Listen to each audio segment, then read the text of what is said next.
Hello అందరికీ welcome to my channel natural recipes in Telangana. అందరూ ఎలా ఉన్నారు? చాలా బాగున్నారు అనుకుంటున్నాను. ఇంతవరకు మన ఛానల్ని ఎవరైతే సబ్స్క్రైబ్ చేసుకోలేదో సబ్స్క్రైబ్ చేసుకోండి. వీడియో నచ్చితే లైక్ చేయండి. మరిన్ని అప్డేట్స్ కోసం గంట సింబల్ కొట్టడం మర్చిపోకండి. ఇవాళ మనం ఇంట్లో ఈజీగా టేస్టీగా సింపుల్గా కచోరీ ఎలా చేసుకోవాలో చూద్దాము. చాలా టేస్టీగా చాలా బాగుంటుంది. 5 నిమిషాలు మన టైం కేటాయిస్తే చాలు, సింపుల్గా రెడీ అయిపోతుంది. ముందుగా మనం ఆలుగడ్డల్ని ఉడకపెట్టేసుకోవాలి. ఉడకపెట్టేసుకొని పొట్టు తీసేసి మెత్తగా మనం స్మాష్ చేసి పెట్టేసుకోవాలి ఆలూని మొత్తం. నేనైతే ఒక 3 ఆలూస్ తీసుకొని కట్ చేసి ఇప్పుడు ఒక బౌల్లోకి 1 కప్పు వరకు గోధుమ పిండి తీసుకోవాలి. గోధుమ పిండి తీసుకొని ఇందులోకి కొద్దిగంత ఉప్పు వేసేసుకొని అలాగే కారం అలాగే నూనె పోసేసుకొని కలిపేసుకోవాలి. ఆయిల్ అనేది స్టార్టింగ్ అయినా వేయొచ్చు, మొత్తం కలిసిపోయిన తర్వాత కూడా వేయొచ్చు. వాటర్ పోసుకుంటూ మనం చపాతీ పిండి ఎలా కలుపుకుంటామో అలా కలిపేసుకోవాలి. చూడండి, ఇలా కలిపేసుకోవాలి. ఇలా కలిపేసుకున్న తర్వాత ఒక 5 నిమిషాల పాటు రెస్ట్ ఇచ్చేద్దాము. ఇలా ఒకసారి ఆయిల్ కొద్దిగంత పైన పోసేసి మొత్తం ఇట్లా స్ప్రెడ్ చేసేసి ఒక 5 మినిట్స్ పాటు పక్కన పెట్టేసుకోవాలి.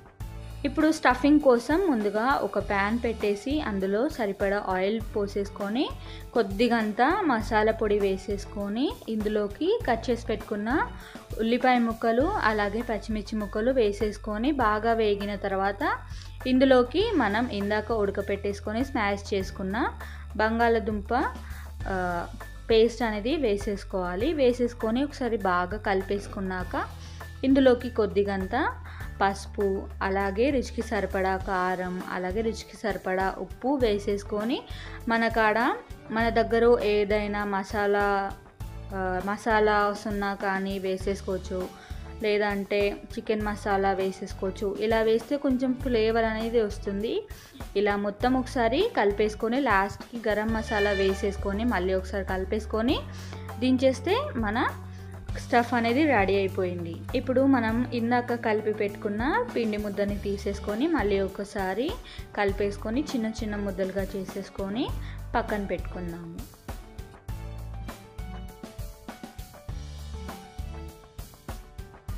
ఇప్పుడు ఒక ముద్దను తీసుకొని కొద్దిగంత పిండి జల్లేసుకొని మనం చిన్న సైజు చపాతీ లాగా చేసుకుందాం.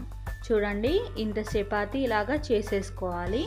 చేసేసుకొని మనం ఇందాక స్టఫ్ రెడీ చేసుకున్నాం కదా, అది మధ్యలో పెట్టేసుకోవాలి.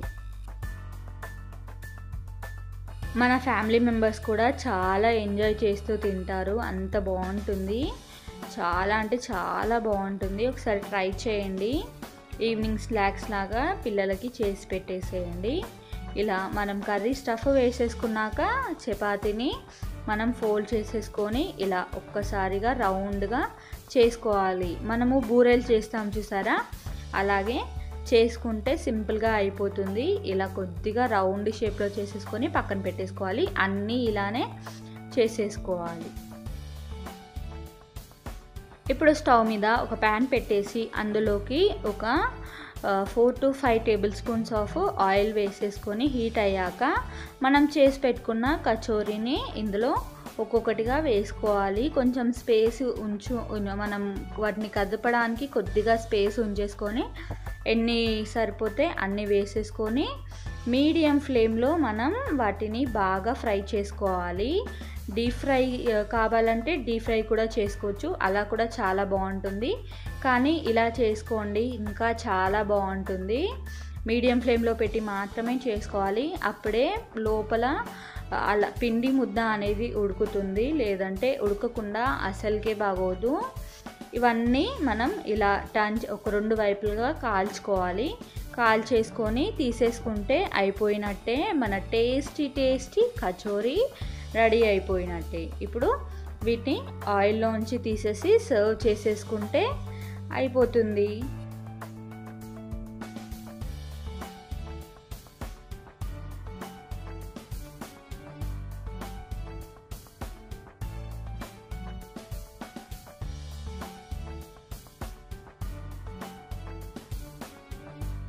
చూసారా, వేడి వేడి కచోరీ సాస్లో పెట్టుకొని తింటే మాత్రం ఇంకా చాలా టేస్ట్ బాగుంటుంది.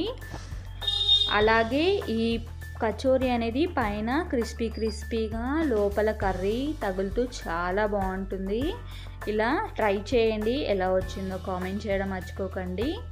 మరిన్ని ఇంట్రెస్టింగ్ వీడియోస్, మరిన్ని న్యాచురల్ రెసిపీస్ కోసం మన ఛానల్ని సబ్స్క్రైబ్ చేసుకోవడం మర్చిపోకండి. వీడియో నచ్చితే లైక్ చేయండి. Thank you for watching.